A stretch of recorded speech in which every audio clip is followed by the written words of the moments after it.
de Ti, Senhor, queremos apresentar o Teu servo, Pai, para que o Senhor esteja usando ele, Pai, como um instrumento do Senhor aqui nesta igreja. Que o Senhor esteja abençoando, Pai, aquele pastor santo, e nesta noite, Pai, o Senhor possa usar a boca do Teu Filho para trazer as palavras que nós estamos precisando ouvir.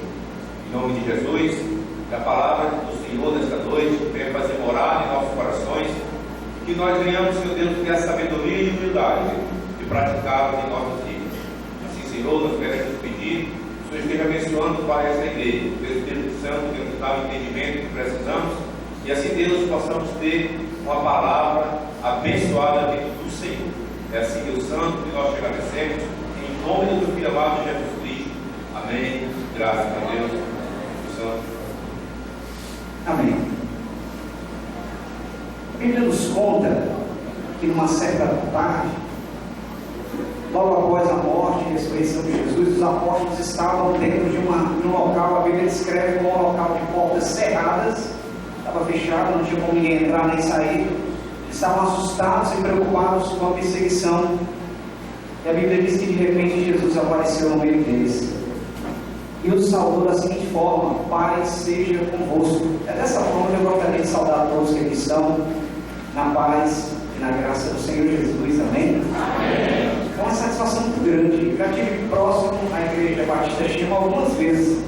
Já estive aqui num evento que teve alguns anos atrás, um evento social. Eu sou psicólogo e estive atendendo esse evento social. Não sei se aqueles que estão aqui tem uma boa parte que lembra, né? E algumas vezes também nós fizemos intercâmbios entre o grupo de jovens da minha igreja, Batista Renovada, e da Batista Chama. Nós tivemos uma caminhada lá no Cocó juntos.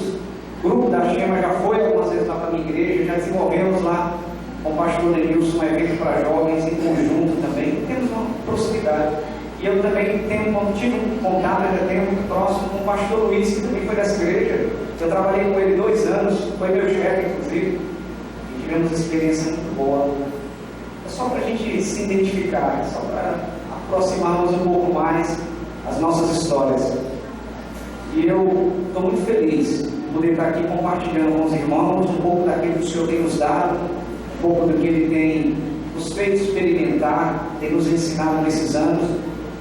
E eu queria que nessa oportunidade, se você que já está em oração, permanecesse em oração, porque eu tenho certeza que Deus quer falar aos nossos corações.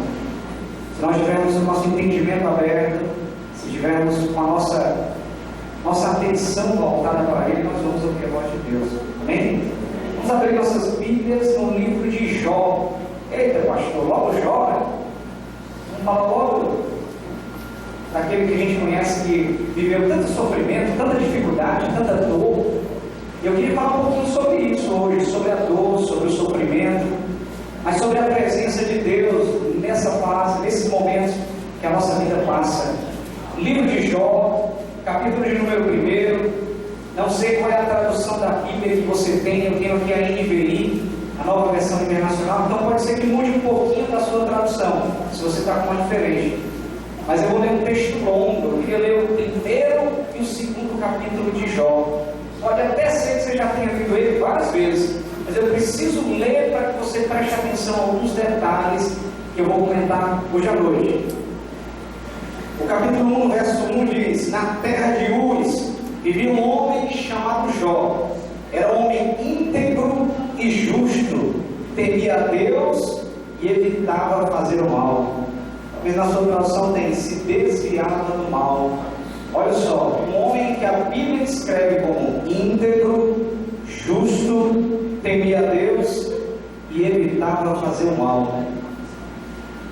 Tinha ele 7 filhos e 3 filhas, e possuía 7.000 ovelhas, 3.000 camelos e 500 juntas de boi, 500 jumentos, e tinha muita gente ao seu serviço. Era o homem mais rico do Oriente. Seus filhos costumavam dar banquetes em casa, um de cada vez, e convidavam suas 3 irmãs para comer e beberem com eles. Terminado um período de banquetes, Jó mandava chamá-los e fazia com que se purificassem. De madrugada ele oferecia um holocausto em favor de cada um deles, pois pensava: talvez os meus filhos tenham lá no íntimo pecado e amaldiçoado a Deus. Essa era a prática constante de Jó, um homem que não se preocupava só em se consagrar, mas consagrar sua família, consagrar os seus filhos e até pedir a Deus por eles quando eles pecavam. Certo dia, os anjos vieram apresentar-se ao Senhor, e Satanás também veio com eles. O Senhor disse a Satanás: de onde você veio? E Satanás respondeu ao Senhor: de perambular pela terra e andar por ela. Disse então o Senhor a Satanás: reparou em meu servo Jó? Não há ninguém na terra como ele, irrepreensível, íntegro, homem que teme a Deus e evita o mal. Também queria que Deus falasse isso de mim. Será que a gente queria? Olha o meu servo Sandro, olha o meu servo João, José, o servo, qualquer nome de homem íntegro, reto, se desvia do mal, justo. Será que a gente é encontrado assim diante de Deus? Né?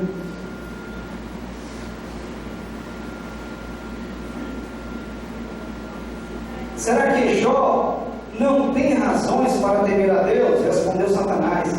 Acaso não puseste uma cerca em volta dele, da família dele e de tudo que ele possui?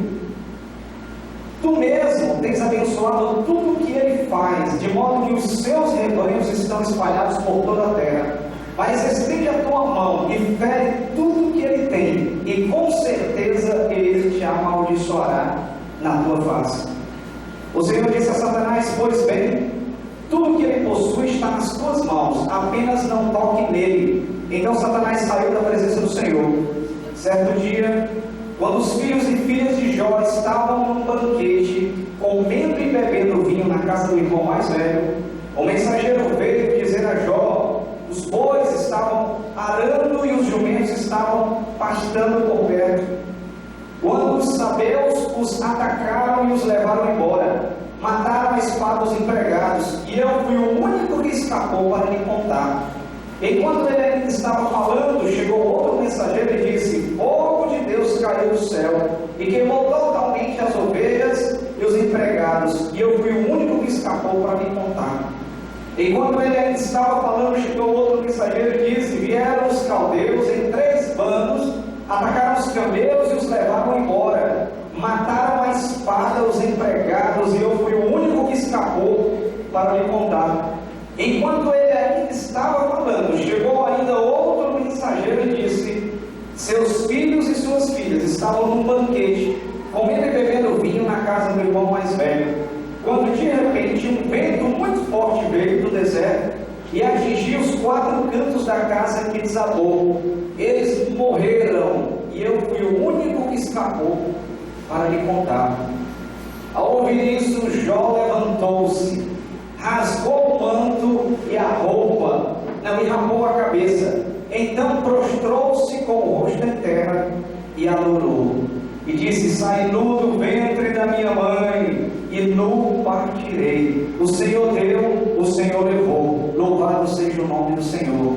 Em tudo isso, Jó não pecou e não culpou a Deus de coisa alguma. Amém? Vou continuar, mas vou dar uma pausa porque o texto está longo, tá? Eu não costumo ler um texto tão longo, não, mas eu preciso que vocês entendam. Se a gente parasse aqui, já era sofrimento de sobra, não é? Mas ele perdeu riqueza, ele perdeu essa riqueza toda e ficou igual a mim. Mas ele perdeu os 10 filhos de uma vez só. Os 10 que ele tinha de uma vez só. E aí a gente já pode dizer que tem sofrimento de sobra. Um homem que temia a Deus, um homem justo, um homem que buscava Deus com sinceridade. Capítulo de número 2. No outro dia os anjos vieram apresentar-se ao Senhor, e Satanás também veio com eles para apresentar-se. O Senhor perguntou a Satanás: de onde você veio? Satanás respondeu ao Senhor: de perambular pela terra e andar por ela. Disse então o Senhor a Satanás: reparou em meu servo Jó? Não há ninguém na terra como ele, irrepreensível, íntegro, homem que teme a Deus e evita o mal. Ele se mantém íntegro, apesar de você me haver instigado contra ele para arruiná-lo sem motivo. Pele sobre pele, respondeu Satanás: um homem dará tudo o que tem por sua vida. Estende a tua mão e fere sua carne. carne, os seus ossos, e com certeza ele te amaldiçoará na tua face. O Senhor disse a Satanás: pois bem, ele está nas tuas mãos, apenas poupe a vida dele. Saiu, pois, Satanás da presença do Senhor, afligiu Jó com feridas terríveis da sola dos pés ao alto da cabeça. Então Jó apanhou um caco de louça e com ele se raspava sentado entre as cinzas. Então sua mulher lhe disse: você ainda mantém a sua integridade? Amaldiçoa a Deus e morre.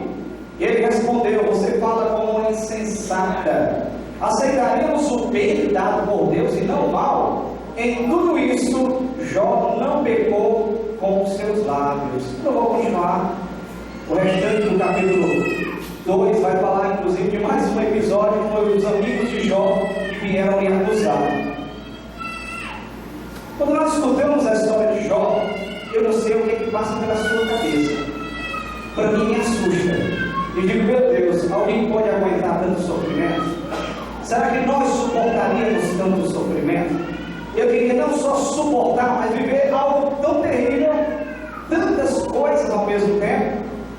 E a Bíblia diz: não murmurou, não atribuiu a Deus culpa alguma, não colocou em Deus responsabilidade sobre o que ele estava vivendo. Pelo contrário, a Bíblia diz que ele rasgou as suas vestes, raspou a cabeça. Esses eram símbolos do luto no Antigo Testamento. Representava quando alguém estava com o coração quebrantado, quando a dor tomava conta dele, quando o sofrimento consumia. Se prostrou diante de Deus e adorou. Olha só, eu tenho certeza que se todo mundo aqui é normal, quando eu falo normal, não é no sentido técnico, como psicólogo eu digo isso, mas alguém aqui tem sentimentos aceitáveis, são comuns, é normal de todo mundo. Eu tenho certeza que ninguém que gosta de dor, de sofrimento. Eu acho que não. Tem alguém que gosta aqui? Acho que não. Mas nós passamos por isso. Nós vivemos dores. Ninguém aqui gosta de passar por uma grande frustração, mas nós sofremos frustrações. Eu tenho certeza que ninguém gosta de estar doente, mas a gente adoece. Ninguém gosta de perder um ente querido, mas nós perdemos entes queridos. Eu tenho certeza que ninguém gosta de ficar desempregado, de ter uma perda financeira grande, de passar por um momento de dor, de sofrimento. Sabe aqueles que desestruturam a gente? Você já passou algum assim? E há momentos na vida que parece que tudo acontece ao mesmo tempo. Talvez não na mesma intensidade de Jó, mas há momentos na vida que parece que os problemas vêm de vários lados diferentes e nos acometem com uma força tão grande que a gente pensa que não vai aguentar. Já viveu alguma coisa assim? Eu estou falando não só lançando palavras, não. Eu já vivi momentos assim, mais de uma vez. Mais de uma vez. Há momentos que a dor é tão extrema que se a gente não se agarrar com as abas das vestes de Jesus, a gente não suporta. Se a gente não estiver totalmente com a atenção voltada para Ele, a gente não vai aguentar. Há momentos assim. Eu tenho aqui, eu gostaria de falar para você uma mensagem que eu coloquei o nome dela como As Vitórias de Jó. Mas pastor, como assim vitória? Só vê sofrimento, só vê perda, só vê dor. Nós vamos falar sobre as vitórias de Jó. Eu queria conversar com vocês hoje à noite sobre 10 características, 10 vitórias, 10 indicativos da história de Jó, que apontam para aprendizagens que nós podemos ter na história dele. E a gente pode olhar para Jó não com pena, não com medo de um dia alguma coisa tão intensa assim acontecer conosco, mas nós olhamos para a história de Jó e dizemos: há um motivo por qual Deus permitiu que ele passasse por tudo aquilo, e eu quero aprender com ele, eu quero crescer com essa aprendizagem, eu quero tirar proveito disso para a minha vida, para que eu cresça como cristão, para que eu aprenda a adorar a Deus com sinceridade, para que o meu coração seja voltado a Deus mais e mais na pessoa do Senhor Jesus. Amém? Em primeiro lugar, na história de Jó, a primeira verdade que nós encontramos é que os servos fiéis também são provados. A Bíblia para e mostra Deus mesmo se referindo a Jó como um homem que se destacava dos demais, como alguém que era diferente daquilo que se encontrava por aí, como alguém que saltava aos olhos de Deus. E ele aponta para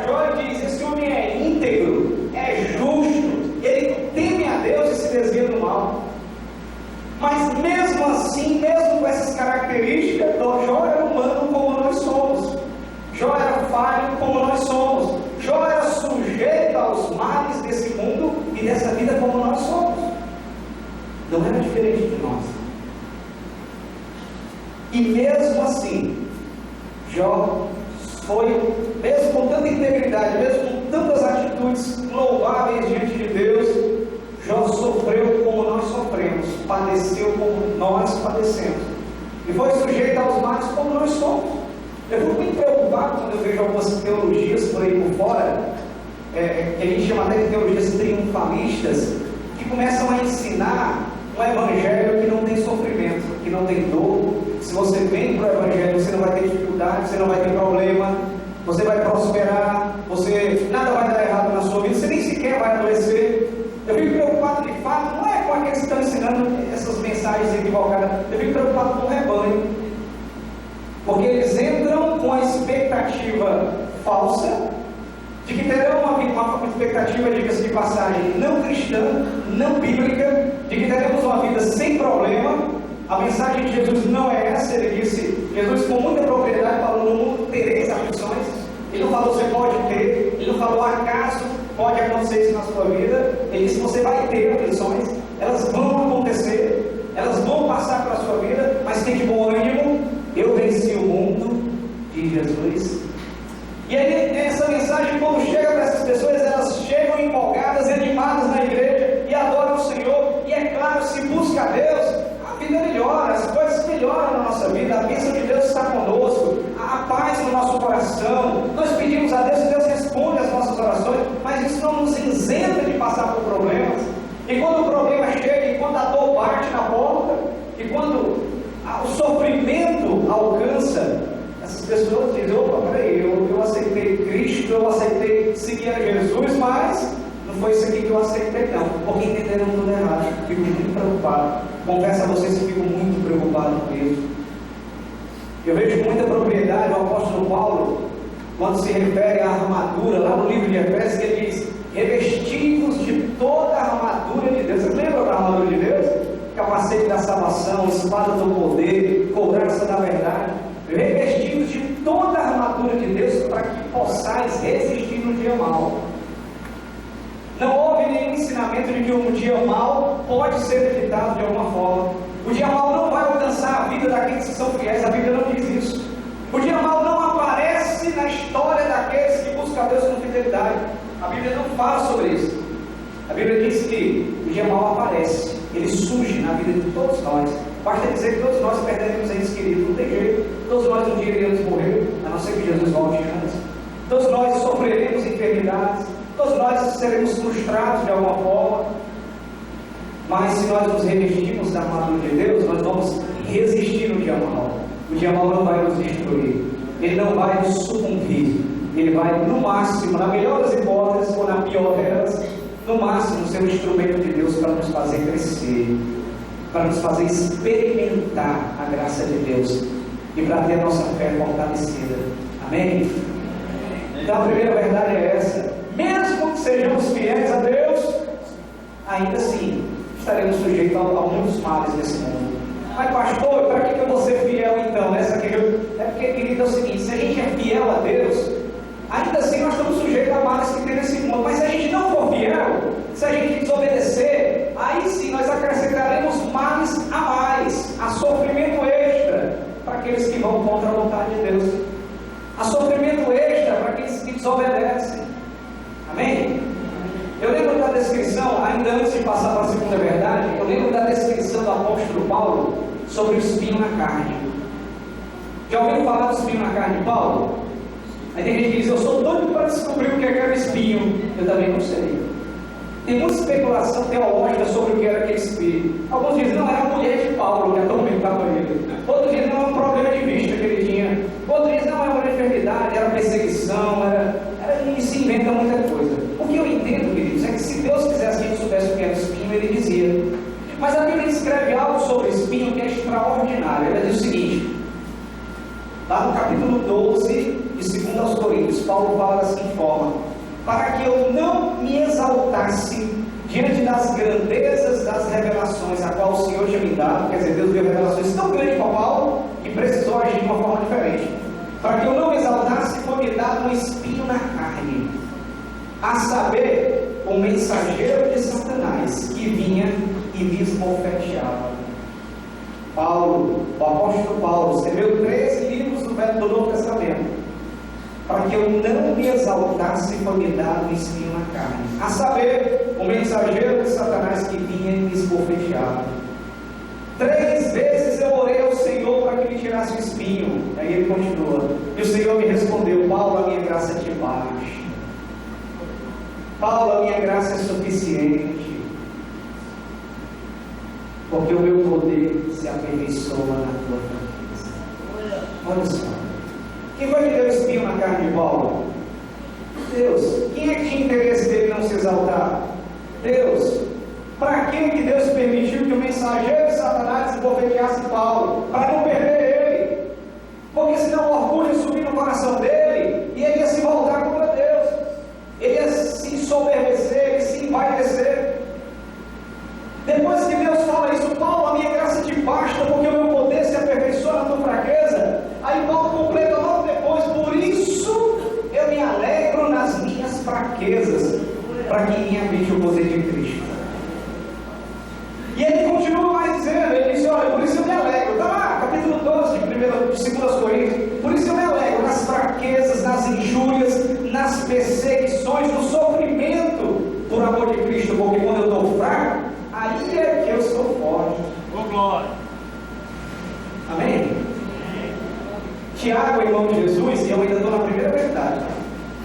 Eu não vou ficar calado, eu não vou me ajudar, não. Se não me pontuar, eu vou embora. Tiago, irmão de Jesus, fala de uma forma que quem não entende pensa que ele era masoquista. Ele diz da seguinte forma: tente por motivo de grande gozo, de grande alegria, passar por várias provações. Aí você diz: meu Deus, o que é isso? Como assim eu vou gostar de passar por sofrimento? Eu quero me livrar. Freud, um dos grandes autores fundador da psicanálise, conhecido como também um dos grandes autores da psicologia, ele diz que o homem vive uma constante busca do prazer e a fuga do desprazer. Aí Tiago diz: olha, Senhor, obrigado, porque tu manda sofrimento para a minha vida. Ele: mas como assim, Tiago? Será que a gente não está entendendo? Aí ele diz: sabendo que, ele continua, a prova da vossa fé, a tribulação, a luta, a dificuldade, o sofrimento, a dor, desenvolve perseverança.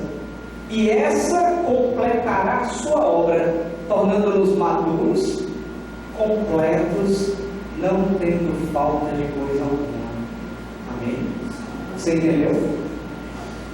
Aí eu digo: Jesus, eu quero ser feliz. E o Senhor: amém, você vai ser feliz. Mas para isso eu tenho que lhe dar maturidade. Maduro, completo, não tendo falta de coisa alguma. E o caminho dela, na maioria das vezes, é através da dor, do sofrimento. Embora eu não estou pregando aqui para ninguém gostar de sofrimento, eu também não gosto não, tá? Amém? Não gosto não. Mas eles vão existir mesmo assim. E Deus vai usar eles para nos purificar. Porque tem algo, e eu ainda estou na primeira verdade, tem algo que para Deus é muito mais importante, eu não sei se você entende isso, muito mais importante do que resolver o nosso problema, do que solucionar a nossa causa, do que dar-nos uma resposta de oração. Tem coisa mais importante. Para Deus, algo mais essencial no relacionamento dele que tem conosco, do que simplesmente curar aquela enfermidade que você tem, realizar aquele sonho que você tem, ou solucionar o seu problema. Sabe o que é mais importante? Nos preparar para ser moradores do céu. Deus é nosso Pai. Como um pai zeloso, cuidadoso e amoroso, e quem é pai sabe disso, a criança, eu estou com o bebê bem novinho ali, quem viu ele está saindo, está lá atrás, bebê bem novinho. A criança, quando é pequenininha, ou quando vai crescendo, quem é pai, quando a criança quer algo, qual é o primeiro pensamento que nós temos? Qual é o primeiro desejo do coração de um pai e de uma mãe que ama? Eu quero dar o que ele quer, é isso? E esse dar o que ele quer vai fazer bem a ele? Às vezes não. Imagina só você perguntar uma criança de 6, 7 anos de idade, o que ela quer tomar de café da manhã? Talvez alguma diga, um chocolate com Coca-Cola. Você vai dar isso para ele? Imagina só que você chega com uma criança mais ou menos da mesma idade, pergunta de manhã bem cedinho, antes de ir para a aula: você quer ir para a aula? Se você não quiser, você pode ficar na frente do computador, do videogame. O que você acha que vai escolher? O bom pai, ele não se preocupa só em agradar, embora ele também se preocupa com isso. Não é só em dar o que o filho quer, embora também ele quer isso. Ele quer, antes de tudo, preparar o filho para a vida. Preparar o filho para que seja um cidadão decente, para que possa estudar para um dia ter um futuro melhor. Deus é do mesmo jeito, mas é claro que Ele se preocupa com a nossa dor, é claro que Ele vê as nossas lágrimas, e é óbvio que Ele se importa com o nosso sofrimento.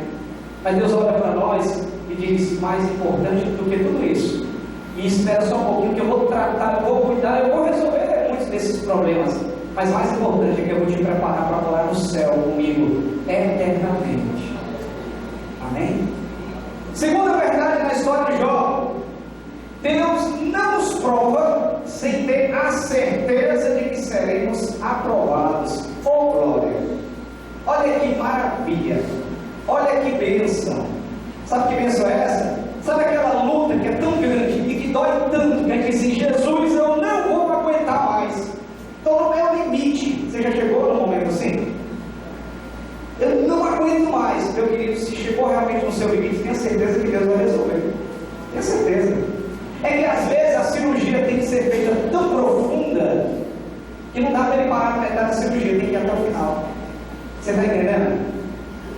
Deus sabe exatamente até quando nós podemos suportar. Mas é aqueles que desistem, que a luta é tão grande, que o sofrimento é tão grande, que eles, não, está pesado demais, eu não quero mais andar com Jesus não. Tem gente que desiste, né? Não quero mais saber de negócio de igreja, de fé, não quero mais saber, eu vou para o mundo, Eu chamo isso de efeito colateral da prova. Quando nós sofremos o efeito colateral de um remédio, o problema não está no remédio, está em nós. Porque se o remédio está no mercado, a maioria das pessoas não tem efeito colateral. Ela é exceção. O efeito colateral é porque não está no plano de Deus fazendo desistir. Só que às vezes a gente desiste porque fraqueja no caminho. O que precisamos entender é que Deus nunca nos prova além do que podemos suportar. Amém? E aí Paulo escreveu aos Coríntios com muita propriedade: não venha a nós tentação senão humana, mas fiel é o Senhor, que antes da tentação já mandou o escape. Amém? Não adianta dizer que eu caí na tentação porque ela foi muito forte. Não adianta dizer que ela foi pesada demais para mim e eu não aguentei. Não é isso que acontece.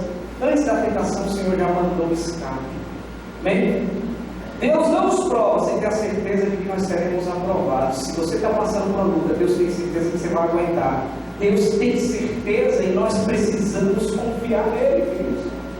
Ele tem certeza de que o fruto final dessa prova vai ser muito maior do que o sofrimento que nós estamos passando, por pior que seja.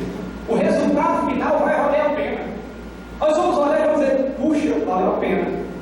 O pessoal que gosta muito das cirurgias plásticas aí, né? Quem já viu alguém que fez uma cirurgia plástica, imagina só o rosto. É dor, é sofrimento, no mínimo 6 meses. O rosto fica inchado, fica deformado. Aí depois o negócio se ajusta todinho. Opa, ficou mais bonito, né? Mas é só depois. Né? Então, Deus não nos permite, semelhante à cirurgia plástica, não nos permite passar pela dor, a menos que Ele tenha certeza que nós temos condição de ser aprovado e de que o resultado final vale a pena. Amém? Às vezes nós não corrigimos o filho, né? Menino vai estudar, mas eu não quero estudar. Vai estudar, porque ele sabe que aquilo vai dar um futuro melhor para ele. É do mesmo jeito. Menino come essa verdura, mas eu não quero verdura. Come essa maçã, eu não quero é Coca-Cola. Sabe que o resultado final vai ser melhor. Deus sabe, nós precisamos confiar nele. A terceira verdade é que é melhor a fazer quando nós estamos no fundo do poço é adorar. A melhor coisa, a melhor medida, a melhor estratégia, e eu convido você a testar, porque tem gente que não está no meio da luta, da dificuldade, fica lá de cabeça baixa e começa a reclamar, e começa a lamentar. Eu não sei se você percebeu, mas não adianta nada lamentar, não muda nada. Não muda nada, e pelo contrário, o efeito psicológico de se lamentar, de falar mal de si mesmo naquele momento, de ficar com pena de si mesmo, a autocomiseração. O efeito psicológico disso é você sentir-se pior, é você sentir que a coisa está piorando cada vez mais. Aí a Bíblia ensina uma estratégia poderosa para a gente fazer quando a gente está no limite, quando nós estamos no fundo do poço, quando as forças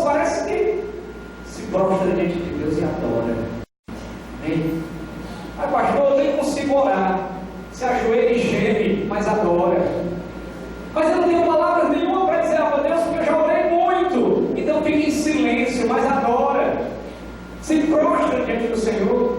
A Bíblia diz que no meio de tanta tragédia, Jó podia ter feito qualquer coisa, podia ter feito qualquer loucura, podia ter desistido, podia ter se matado, podia ter tentado matar alguém. A Bíblia diz que ele se prostrou e adorou, louvou a Deus e disse: nu eu vim do ventre da minha mãe e nu retornarei, bendito seja o nome do Senhor. A quarta verdade na história de Jó é que a pior coisa para fazer na tribulação é murmurar. Os amigos dele até tentaram fazer ele murmurar. Jó, pelo amor de Deus, Jó, a gente te conhece, rapaz. A gente está andando contigo faz tempo, a gente conhece tua história. Com certeza tu deve ter pecado, com certeza tu deve ter feito alguma coisa errada. É possível, Jó. E ficaram atormentando o ouvido dele. Eles até pelejaram. Meus queridos, há muitas pessoas que acabam fazendo isso. Murmurar na hora da dor só faz piorar as coisas. Eu queria contar para vocês a história de Israel. Eu tenho um fascínio especial pelo Pentateuco, os 5 primeiros livros da Bíblia. Em especial, a história da saga de Israel, da saída do Egito a finalmente tomar posse da terra prometida. E muitos ensinamentos eu acabo trazendo nas minhas mensagens sobre esses textos do Pentateuco. Em especial, hoje eu queria estar falando com vocês sobre o efeito que a murmuração teve na história de Israel. A Bíblia diz que quando eles caminharam pelo deserto, houve um momento que eles ficaram diante do Jordão e bastava eles atravessarem o rio e entrar na terra prometida. Aquela terra que Deus havia prometido lá no Egito, que daria a eles uma terra que manda leite e mel, terra de montes e de vales.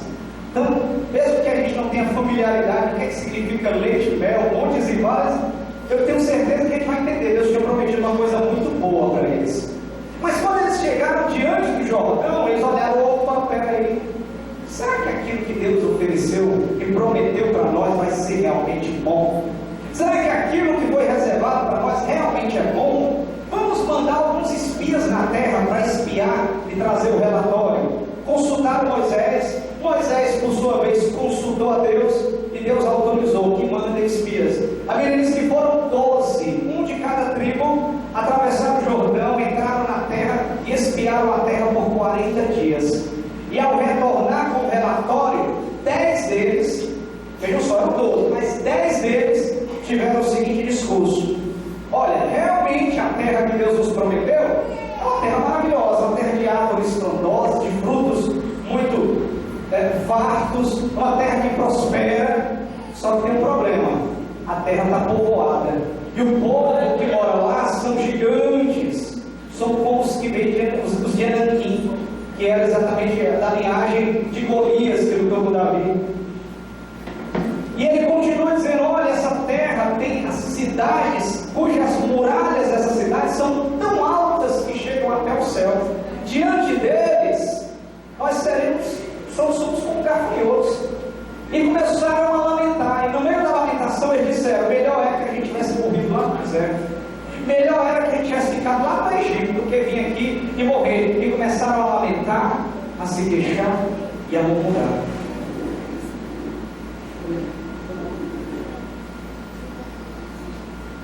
A Bíblia diz que 2 desses espias tinham um pensamento completamente diferente: Josué e Caleb.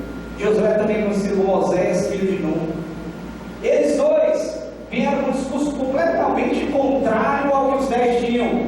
Era um discurso de fé, era um discurso de esperança, era uma fala que mostrava que eles criam em Deus. E eles disseram o seguinte, no meio da fala deles: olha, certamente lá tem gigantes, tem muralhas grandes, mas se o Senhor se agradar de nós certamente prevaleceremos. Nós iremos entrar lá, iremos lutar com eles, iremos devorá-los como se fosse pão. Sabe por que pão, irmão? Porque pão é muito fácil de comer, né? A digestão de pão é fácil, é simples. Nós vamos devorar eles como se fosse pão. Aqueles 2 creram em Deus, e os 10 não só murmuraram, mas como fizeram Israel murmurar. Sabe qual foi a consequência disso? É que a Bíblia diz que todo o povo, as pessoas individualmente que receberam a promessa lá no Egito, que um dia entrariam na terra prometida, perderam a bênção. Murmuração tem esse poder de fazer a gente perder bênção. Entendeu? Eles perderam a bênção, eles nunca entraram na terra prometida. Foi prometido para eles. Estava lá, Deus falou com eles: vocês vão entrar na terra aqui, mas nunca entraram. Só que entrou, fora os 10 lá, foi Josué e Caleb. Amém? Segundo, a nação Israel teve a sua bênção adiada por 40 anos. A nação Israel ainda recebeu a bênção de entrar na terra prometida, mas a Bíblia diz que Deus, por causa da murmuração, fulminou, matou instantaneamente os 10 e disse: agora o povo todinho não tem mais permissão de entrar na terra. Volta, vão rodear o deserto por 40 anos, até que todos sejam mortos e sepultados na areia do deserto. Só que entrou lá os filhos deles. A nação teve a sua bênção atrasada há 40 anos. E o povo, individualmente, que recebeu a promessa, perdeu. Nunca puderam entrar lá. Entenderam? A oração faz a gente perder bênção e atrasa o operar de Deus na nossa vida. Atrasa o agir de Deus em nossa vida. A quinta verdade na história de Jó.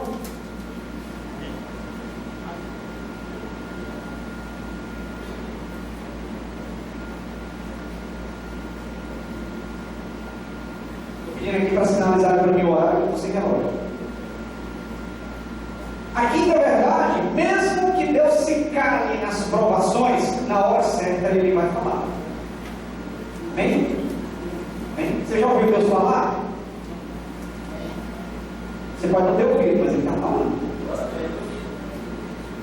Uma coisa interessante que certa vez Deus me deu como metáfora para ilustrar isso daí, é o efeito das ondas de rádio e as ondas de televisão. Eu não sei se você já parou para pensar, já leu alguma coisa sobre isso. Mas se eu pegar um aparelho de televisão, colocar aqui e mandar sintonizar nos canais, aí opa, chegou no canal 10, né? O canal 10 é a Globo, né? Como é que a TV pegou o canal 10? É que é o seguinte: as ondas da repetidora aqui, que é a Verdes Mares, elas chegam em todos os lugares da cidade e elas estão tocando a antena que alimenta a TV. Não sei se você compreende isso. Amém? Estão entendendo? Então faz de conta que aqui é uma televisão. Aqui ao nosso redor, tocando em nós, estão as ondas da TV, do 10, do 12, do 8, né? Da Record, do SBT, todos os canais estão chegando até nós, e também as ondas de rádio, elas chegam até nós. Só que para a gente interpretar elas, a gente precisa de um aparelho. O aparelho de rádio interpreta as ondas de rádio, FM, AM, e o aparelho de TV interpreta, pega aquele sinal, aquela onda da TV e transforma ela em imagem e áudio, tá? Não entra pela tomada não, tá? Aquela imagem ela não cai do satélite, ela vem através dessa antena que lança esse sinal, e esse sinal chega até aqui. A voz de Deus pode ser comparada a isso. Deus está falando com a gente o tempo inteiro. Se nós estamos atentos, e às vezes a gente precisa que a carne esteja um pouquinho dolorida para ativar a nossa atenção, a gente escuta a Deus em todos os acontecimentos, em todos os gestos, em tudo aquilo que está ao nosso redor, a gente percebe Deus falando. Você já vai dar um adesivo que está no carro, uma leitura que a gente vai ver no jornal, um acontecimento simples da nossa vida, a gente percebe Deus falando com a gente. Amém? Amém? Só que no momento que nós estamos aflitos, que a dor está incomodando, às vezes a gente fica tão ansioso que a gente não escuta mais Deus falar. E a gente até se ajoelha e busca a Deus: Senhor, eu preciso entender o que está passando comigo. Jesus, eu quero compreender por que tanto sofrimento, o que eu fiz para merecer isso. E a gente começa a querer, só que a gente fala tanto que não para para ouvir. Deus quer ter um diálogo conosco, mas um diálogo tem que ter voz dos dois lados. Não posso só eu falar e compreender o que Deus está falando. Eu preciso calar e permitir que os meus olhos contemplem o agir de Deus na minha vida, que os meus ouvidos espirituais percebam a voz de Deus chegando até mim. Amém? Mesmo que Deus cale, às vezes ele diz: mas Deus podia estar fazendo alguma coisa, está mostrando uma luz, esperança em algum lugar. Meu querido, Deus está provando a sua fé. Ele vai ficar calado até o momento certo, mas a Bíblia nos promete: o Senhor não retarda a sua promessa. Ele parece que atrasa, mas ele não se atrasa. Ele sempre vem com socorro na hora certa. Amém? Eu confio nisso, e eu experimentei isso já diversas vezes. Eu sei que você experimentou também. Sexta verdade na história de Jó: Deus sempre exalta os humilhados. Jesus mesmo disse isso: os humilhados serão exaltados e os exaltados serão humilhados. Tiago, na epístola dele, diz que Pedro também fala de uma forma muito parecida: humilhai-vos perante a potente mão de Deus, que Ele no seu devido tempo vos exaltará. Amém? Pode ser que a condição de vida que a gente esteja vivendo hoje, algumas pessoas estão olhando e às vezes até dói, porque parece até que estão com pena da gente. Pai, está sofrendo tanto, passando por tanta dificuldade, né? Tanto problema. Já sentiu isso, irmão? Eu já passei por situações assim. E a dor está tão grande, o sofrimento está tão grande, as coisas parecem que estão dando tanto errado, que às vezes até os irmãos ao redor, só pode ter alguma coisa errada com ele. Fica com pena da gente. Meus queridos, Deus, no seu devido tempo, se a gente permanece fiel, comprometido com Ele e adorando Ele com sinceridade, o Senhor vai nos honrar, o Senhor vai nos exaltar.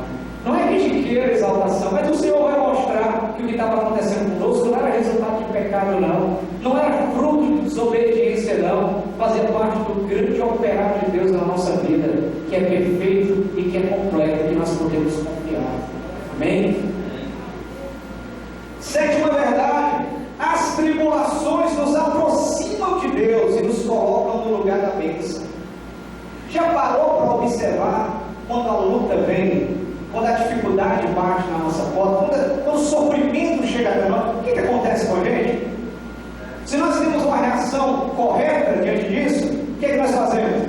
Nós podemos estar todo machucado, mas a gente se prostra diante de Deus, vai clamar a Ele, a gente ora como nunca orou antes, a gente busca a Deus como nunca buscou antes, a gente passa a entender as coisas de Deus como nunca entendeu, a gente passa a buscar Deus no relacionamento mais íntimo.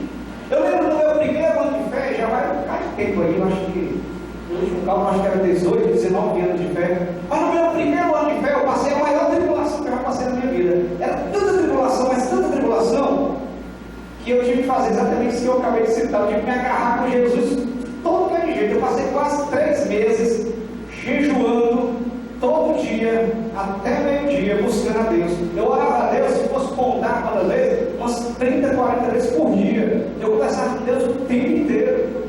E voltava para Ele uma intensidade para conseguir suportar a dor e o sofrimento que estava passando. E é extraordinário como se a gente olha para a direção certa. Quando eu falo olhar para a direção certa, é porque tem gente que no meio da dor quer voltar para trás. Mas se você olha para Jesus, a dor é um grande instrumento dele para nos aproximar, para gerar essa intimidade, para que Ele trate-nos, para que conserte. O resultado dessa grande tribulação no início da minha fé, sabe qual foi? O que deu de resultado?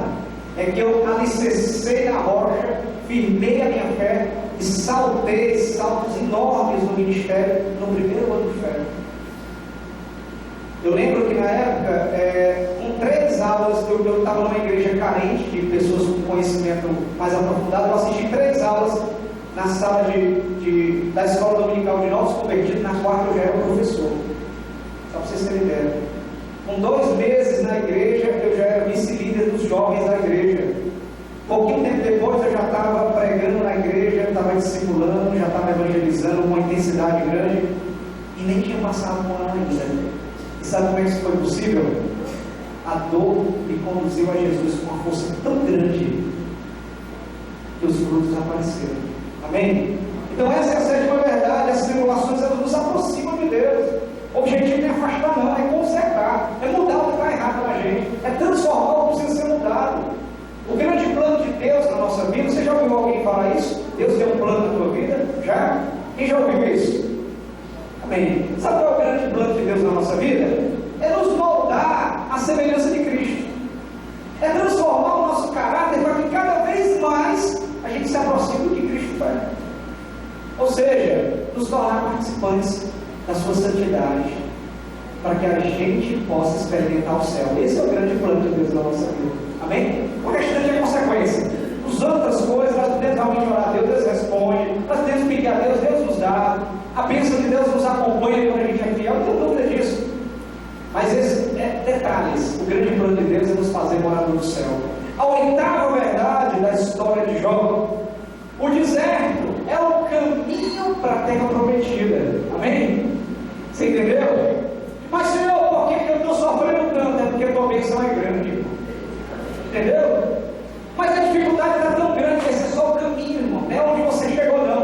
está chegando, você está na direção da terra prometida. O sofrimento é o caminho até lá.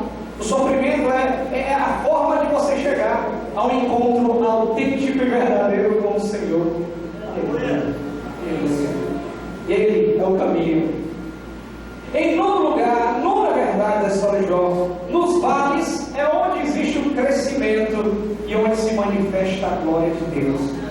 Eu não sei se você já teve a oportunidade de visitar um terreno montanhoso, local de montanhas. E não é que não tenha, talvez assistindo televisão, a gente vê muito documentário, muita coisa falando sobre isso.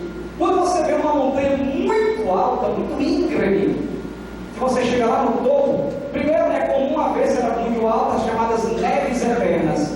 Se tem montanha no meio do deserto, com 50 graus, se tem uma montanha lá em cima tem neve eterna. Tá? Se você chega a um local muito alto, o ar é rarefeito, a vegetação é escassa, poucos animais sobrevivem àquela altitude, poucas plantas existem naquele lugar, é um local inóspito. Mas se você desce lá no vale, lá embaixo, aí você vê a fartura como é grande. Aí você vê animais, um ecossistema todo completo.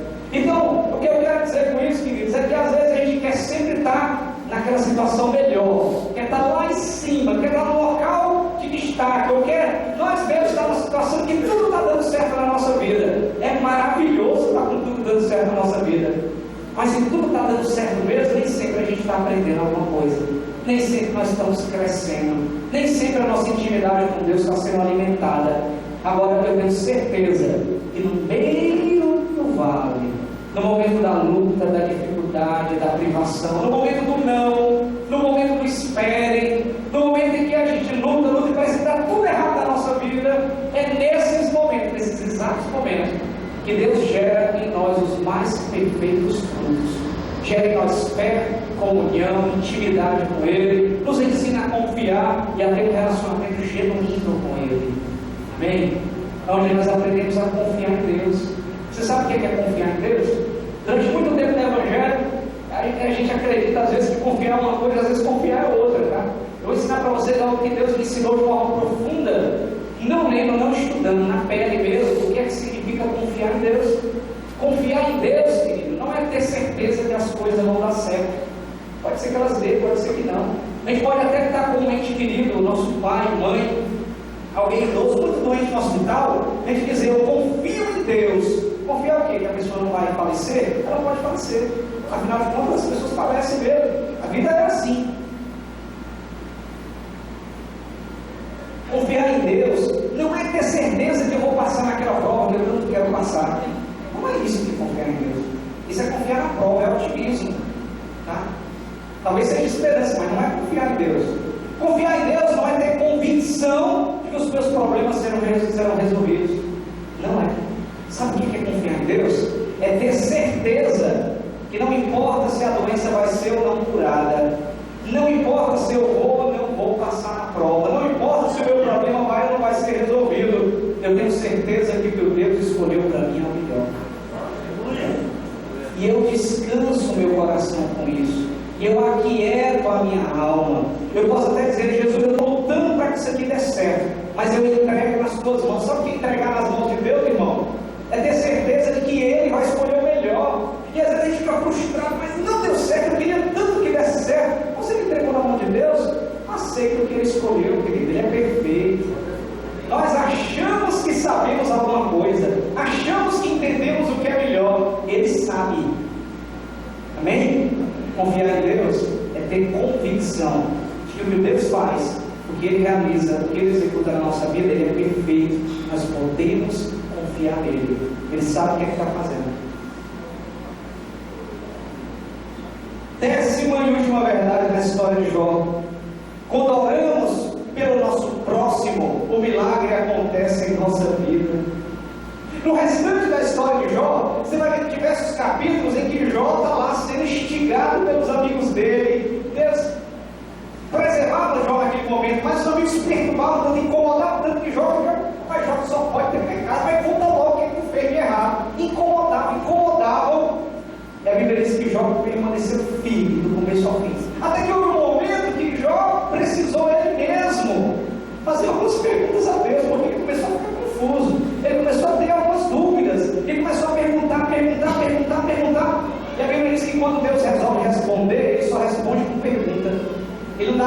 resposta exata para Jó, só perguntas. Jó, onde é que tu estava? Onde é que tu estava quando eu criei o céu? Onde é que tu estava quando eu formei tudo? Onde é que tu estava? Deus responde com perguntas, mas ainda assim a Bíblia diz que ao final da história de Jó, ele chega com a seguinte conclusão no momento de dor dele. Ele diz: antes eu conhecia Deus de ouvir falar, agora os meus olhos o veem. Amém? Antes o que eu conhecia de Deus era só referência, era só história contada, era só o testemunho dos outros, né? Agora eu tenho o meu testemunho, agora eu vivi a experiência com Deus. Você já viveu experiências com Deus, irmão? Deus quer ter experiência com todos nós. Amém? Todos nós. Tem gente que conta testemunho de 2, 3 anos atrás, não tem mais nada recente, ou conta testemunho dos outros. Agora, irmão, conta um testemunho bonito. Deus quer que você também tenha um testemunho bonito. Você também tem experiências extraordinárias com Ele. Você também tem algo para contar do que Deus fez na sua vida. E dentro exatamente dessa verdade, há um momento em que Deus começou a restaurar a sorte de Jó. E sabe quando foi? É que Deus chega para Jó: Jó, é o seguinte, ora pelos teus amigos aí, porque eles pecaram, e te acusaram tanto, voltaram tanto roubo para ti, que eles vão precisar da tua oração. E Jó para e começa a orar pela vida deles, para que Deus perdoasse eles. E aí quando Jó começa a orar, Deus começa a restaurar a sorte de Jó e começa a transformar. A Bíblia diz que Deus deu mais 10 filhos para ele. Ele quis deu outra mulher, eu acredito não, devolveu a mulher dele, converteu o coração da mulher dele, deu outra não.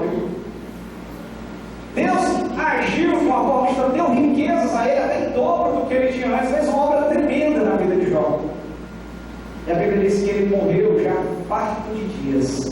Sabe o que é farto de dias? Você fala: já vivi tanto. Você vai, não, tá bom. Tanto tempo já que eu vivi, está na hora dele ir embora já.